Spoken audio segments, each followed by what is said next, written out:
అందరికీ praise allot. ప్రభు యేసుక్రీస్తు నామములో మీ అందరికీ శుభములు తెలియజేస్తా ఉన్నాను. అందరూ బాగున్నారా? ప్రభు యొక్క కృపలో, ప్రభు యొక్క మహాదయలో మీరందరూ వర్ధిల్లుతున్నారని నేను సంతోషిస్తూ ఉన్నాను. ప్రభు మనసు నెరిగి ప్రభులో వర్ధిల్లుట ఎంత క్షేమం అనుకుంటున్నారు? దేవుని సన్నిధిలో ఉండుట ఎంత క్షేమం అనుకుంటున్నారు? ఈరోజు ఆదివారం కదా, చక్కగా దేవుని సన్నిధిలో దేవుని ఆరాధించుట ఎంత భాగ్యము. ఆయన ఆవరణంలో ఉండడం 1000 దినముల కంటే శ్రేష్టం. మరి దేవుని యొక్క మందిరాన్ని విడిచిపెట్టి ఎక్కడికంటే అక్కడికి వెళ్ళొద్దు. చక్కగా దేవుని ఆరాధించండి, దేవుని ఘనపరుస్తున్నాడు. ఎందుకంటే ఆయన ఉన్నతుడైన దేవుడు మనకు దొరకడం భాగ్యం గనక మన ప్రాణాత్మ దేహములను దేవునికి అర్పిద్దాం. రండి, దినవృత్తాంతములు మొదటి గ్రంథం 16వ అధ్యాయం 25వ వచనాన్ని చదువుతున్నాను. 25వ వచనాన్ని నేను చదువుతున్నాను. 25వ వచనం: యెహోవా మహాఘనత వహించినవాడు, ఆయన బహుస్తుతి నొందదగినవాడు. సియోను గీతాల్లో పాట ఉంది, ఒక చరణం పాడతాను. స్తుతులకు పాత్రుండవు,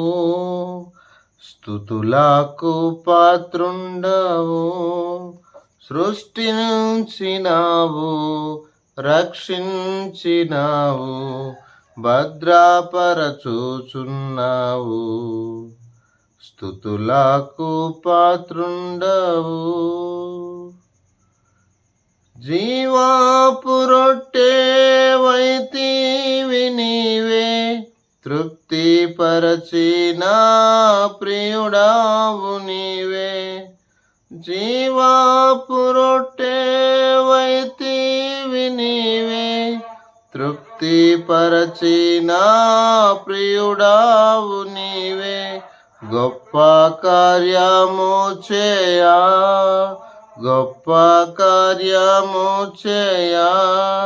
మా సామర్థ్యము నీవే.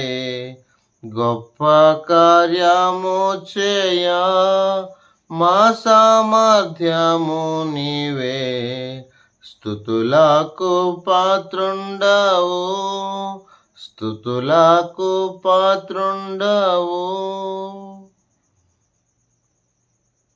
మా ప్రియమైన దేవుని బిడ్డలారా, దేవుడు స్తుతులకు పాత్రుడు, బహుగా స్తుతినొందదగినవాడు అని ఇక్కడ రాయబడ్డానికి గల కారణాలు లేకపోలేదు.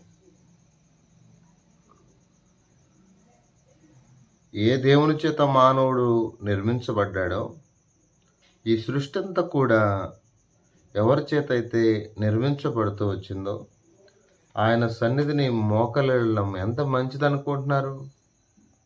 అర్థమైందా? 95వ కీర్తన 3వ చరణంలో యెహోవా మహాదేవుడు, దేవతలందరికీ పైన మహత్యము గల మహారాజు, ఆయన అందరికి పైన ఉన్నవాడు. 96వ కీర్తన 4వ చరణం: యెహోవా మహత్యము గలవాడు, ఆయన అధిక స్తోత్రము పొందదగినవాడు. అధిక స్తోత్రము, అర్థమైందా? పొందదగినవాడు, సమస్త దేవతల కట్టడు ఆయన పూజనీయుడు. జనముల దేవతలందరూ వట్టి విగ్రహములే. ఆయన యెహోవా ఆకాశ విశాలమును సృజించినవాడు. ఘనత ప్రభావములు ఆయన సన్నిధిని సమస్తాన్ని సృష్టించినవాడు గనక ఆయన గొప్పవాడు, మహాదేవుడు అని రాయబడ్డాయి. మరి ముఖ్యంగా పాడైపోతున్నటువంటి మానవుని కాపాడుట్లో ఈయన సమర్థుడు.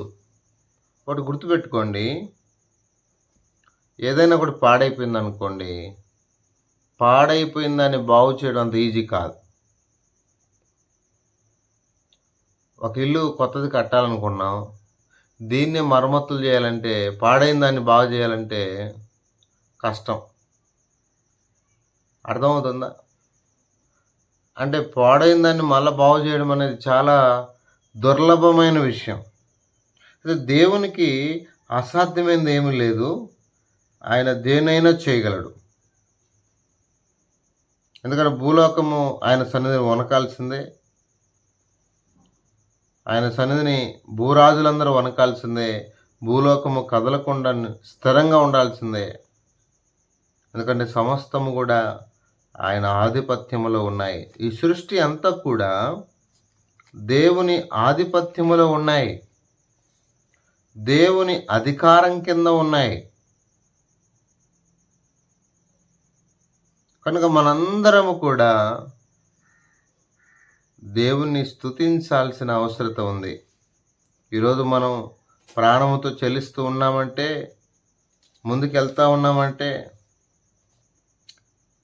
ఆయన కృపేనండి. ఆయన కృప తప్ప వేరొకటి లేదు. 16వ వచనంలో ఆయన అబ్రహాముతో చేసిన నిబంధనను, ఇస్సాకుతో చేసిన ప్రమాణమును, ఏర్పాటును నిత్యము జ్ఞాపకం చేసుకునుడి. 1000 తరముల వరకు ఆయన మాట నిలుచని ఆయన సెలవిచ్చెను. దేవుడు నిలబెట్టుకునేవాడు. ఇంకా 21, నేను అభిషేకించిన వాడిని మొట్ట వలదనియు, నా ప్రవక్తలకు కీడు చేయవద్దని సెలవిచ్చి, ఆయన ఎవరినైనాను వారికి హింస చేయనీయలేదు. వారి నిమిత్తం రాజులను గద్దించెను. కనుక మహాఘనత వహించిన వాడు అంటే గొప్పవాడు అని అర్థం. దేవుడు గొప్పవాడు. అందుకే యేసుప్రభు గురించి ఏం రాస్తుంది? గొర్రెల గొప్ప కాపరి అని ఉంటుంది. గొర్రెల గొప్ప కాపరి. గొర్రెల కొరకు తన ప్రాణం ఇస్తాడు. యేసుప్రభు నిజం చెప్పాలంటే ఆయన ఎంత ఘనపరిచినా తక్కువే. దేవదూతలు సైతం ఘనపరుస్తున్నారు. ఇక సృష్టి అంతా ఏకరీతిగా ఘనపరుస్తూ ఉంది. పాపాత్ముడైన మానవుడు కూడా దేవుని కనపరచాలి. దేవుణ్ణి కనపరచాలి. దేవుని పూజించాలి. నా మహిమ నిమిత్తము నేను సృజించిన నా ప్రజలు అని అన్నాడు. ప్రజలు వాళ్ళు రాజులు కావచ్చు, ఏ స్థానంలో ఉండొచ్చులే కానీ అందరము కూడా దేవుని సన్నిధికి వెళ్ళి దేవునిని గణపరచడం ఎంత మంచిది. ఆయన మహాఘనత వహించిన వాడు, స్తుతి నొందదగిన వాడు. మనం ప్రభువుని స్తుతించాలి, గణపరచాలి. దేవదూతలు పరిశుద్ధుడు పరిశుద్ధుడు పరిశుద్ధుడు పరిశుద్ధులని ఆరాధిస్తూ ఉండగా, సృష్టి అంతా ఏకరీతిగా మూలుగుతూ ప్రభుని గణపరుస్తూ ఉండగా, దేవునికి లోబడుతూ గజగజ ఉండగా పాపాత్ముడైన మానవుడు ఎంత ఆరాధిస్తుంది? ఏం తీర్చుకుంటాడు? రుణం తీర్చుకోగలడా? ప్రాణ విమోచన క్రయము అది తీరక ఎప్పటికీ అట్లుండవలసిందే. మనం ఎప్పటికీ రుణస్థులమే, ప్రభుకి ఎప్పటికీ రుణస్థులమే. ఈ మాటలు వింటున్న ఎవరైనా కావచ్చు, ఆయనే ఘనత వహించవలసిన వాడు. అందుకే దేవుని మహిమను ఎవరు దొంగలించకూడదు. ఈరోజు ఆదివారం ఈ మహిమ దేవునికే రావాలి. నేను ఒకసారి ఒక ప్రాంతానికి వెళ్ళాను. ఆ ప్రాంతంలో ఒక ఆయన చనిపోయాడు, ఆదరణ కూడిగా. ఏదో 2-3 మాటలు చెప్పాలి, ఇక వాళ్ళను పొగుడుకోవడం సరిపోయింది. ఇంకా దేవునికి అక్కడ ఘనత నేను చూడలేకపోయాను. ఒక 10-15 మంది పాస్టర్లు పైన కూర్చున్నారు స్టేజ్ మీద. ఇక ఘనత అంతా మనుషులకే. ఆ కుటుంబాన్ని పొగుడుతున్నారు. అట్లన్నా అంత భక్త ఏం లేదు. ఓరక వచ్చారు, పొగుడుకుంటా పోతున్నారు. ఎదుటి వ్యక్తిని హీనపరచాలని, అవమానపరచాలని నా ఉద్దేశం కాదు. ఇక వచ్చిన ఉద్దేశం ఏంటి? ఆ కుటుంబాన్ని ఆదరించాలి, మంచిగా వారిని తృప్తికరంగా దేవుని వాక్యం చెప్పాలి. వచ్చిన వాళ్ళు చాలామంది రక్షణ లేని వాళ్ళు వచ్చారు. వారికి దేవుని సువార్తను అందించాలి, దేవుని యొక్క గొప్పతనాన్ని చెప్పాలి. మానవుల కొరకే యేసుప్రభు భూమి మీదకి ఎలా వచ్చాడో, ఎలా మానవుల కొరకు తన తుది శ్వాస వరకు కూడా తన తన రక్తాన్ని చిందించి ఎలా నలిగిపోయాడో అరిగిపోయాడో చెప్పకపోతే ఎట్లాగో అర్థమవుతుంది నేను చెప్పేది. అసలుది పక్కన పెట్టేశారు, ఏదేదో చెప్తారండి. అక్కడ దేవునికి మహిమ ఉంటుందా? ఇక ఇదే పాట ఈ మైక్ అందరు తీసుకుంటారు, ఒకటే పాట. మన ఇంటికాడికి కూడా కాటిపాపడు వస్తుంటాడు, వాడు కూడా పొగుడుతాడు మనల్ని. అలా అయిపోయింది అన్నమాట.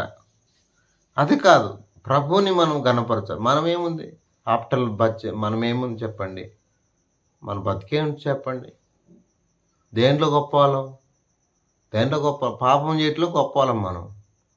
మనం మనం మనం ఏ పార్టీ వాళ్ళం చెప్పండి? మట్టి లాంటి వాళ్ళం. పాప స్వభావం మందంతా కూడా. ఎక్కడ మనం ఘనత? ప్రభువుని బట్టే ఈరోజు బతుకుతున్నాం, ఆయన బట్టే ఏదో బతుకుతూ పరిశుద్ధపరచబడ్డాం, నీతిమంతులుగా చేయబడ్డాం, పరిశుద్ధులుగా చేయబడ్డాం. ఆయన బట్టే కదండి. దేన్ని బట్టి మనం పరిశుద్ధులుగా చేయబడ్డాం? అర్థమవుతుందా? దేన్ని బట్టి? ఇది మనం గుర్తించాలి.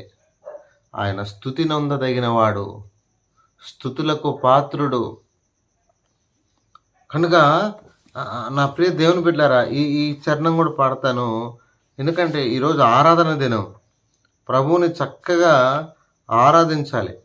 ప్రభువా నీ గొప్పతనము, ప్రభువా నీ గొప్పతనము స్తుతికి యోగ్యము, అసఖ్యమైనది వర్ణించాలేమిలా.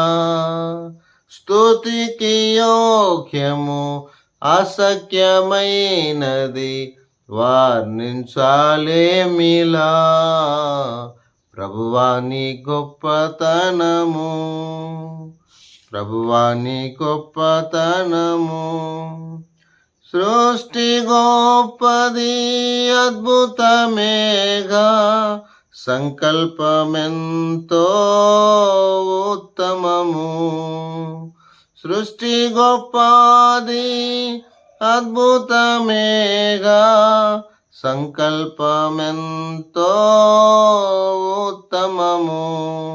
మానవ జాతి కొరకై ప్రభు, మానవ జాతి కొరకై ప్రభు సిద్ధపరచే సమస్తము, సిద్ధపరచే సమస్తము. నీదు పనులు నీ సామర్థ్యము వర్ణించాలేమిలా. నీదు పనులు నీ సమాజము వర్ణించాలేమిలా. ప్రభువా నీ గొప్పతనము, ప్రభువా నీ గొప్పతనము. కనుక దేవుని బిడ్డలారా, మనము ఈ ఘనత వహించిన దేవుణ్ణి, గొప్పవాడిని మనము మనస్ఫూర్తిగా దేవదూతలు ఆరాధించేటువంటి ఘనమైనది సృష్టికర్తను మనస్ఫూర్తిగా ఆరాధన చేద్దాం. ఎంతోమంది ప్రభువును స్తుతించారు, ఘనపరిచారు. మనం కూడా ఈ దినాన మన పాపములను క్షమించి నిత్యరాజ్యానికి మనల్ని సిద్ధపరిచి మన కొరకు ప్రారంభించిన ఈ ఘనమైన దేవుణ్ణి మనం ఆరాధిద్దాం. రండి ప్రార్థన చేస్తాం. పరిశుద్ధుడైన తండ్రి, కృపగలిగిన దేవునికి ఎంతో వందనాలు తెలియజేస్తూ, యెహోవా మహాఘనత వహించినవాడు, ఆయన స్తుతినందదగినవాడు. ఆయన కనికరించండి. నిన్ను స్తుతించే భాగ్యం, నిన్ను ఆరాధించే భాగ్యం మా ప్రియులందరికీ దయచేయమని ప్రార్థన చేస్తున్నా. ఎవరైతే నా తండ్రి నీ సన్నిధిలో వెళ్తున్నారో వారు పరిశుద్ధ అలంకారంలో ధరించుకొని నిన్ను ఆరాధించుటకు ఎటుబడితట్లు కాకుండా చక్కగా ఆరాధించుటకు మా ప్రియులందరినీ సిద్ధపరచని రక్తమాంసంలో చేయటకు సహాయం చేయి. సృష్టికర్త అయిన నిన్ను చక్కగా ఆరాధించడానికి నేను పెదాలతో కాకుండా హృదయపూర్వకంగా మనస్ఫూర్తిగా ఆరాధించుటకు ప్రియులందరినీ సిద్ధపరచు. యెహోవా గొప్పవాడు, మహాదేవుడు, ఘనత వహించదగినవాడు, స్తుతినందదగినవాడు. కనుక గొర్రెల గొప్ప కాపరైన యేసు అని రాయబడింది. కనుకరించండి. మా కొరకు ప్రాణమిచ్చి తిరిగి లేచిన యేసు నీకు స్తోత్రాలు. కాబట్టి మీరు చేస్తున్న ఇంకొక ఘనమైన కార్యం బట్టి స్తుతిస్తూ ఘనపరుస్తూ నాయన ఈ సమయంలో నా తండ్రి నీ సన్నిధిలో ప్రార్థించే భాగ్యాన్ని ఇచ్చినందుకే ఘనపరుస్తున్నాం. మా ప్రియులందరూ కూడా అటువంటి స్థితిలోనికి నడిపించండి, సహాయం చేయండి. మీరే మహిమ పొందమని ప్రార్థన అవసరాలు కోరుతున్న వారి అవసరతలు అక్కలు తీర్చి మీరే మహిమ పొందమని యేసు ప్రభు వారి శ్రేష్టమైన నామములో ప్రార్థన చేసి అడిగి వేడుకొనుచున్నాము తండ్రి. ఆమేన్.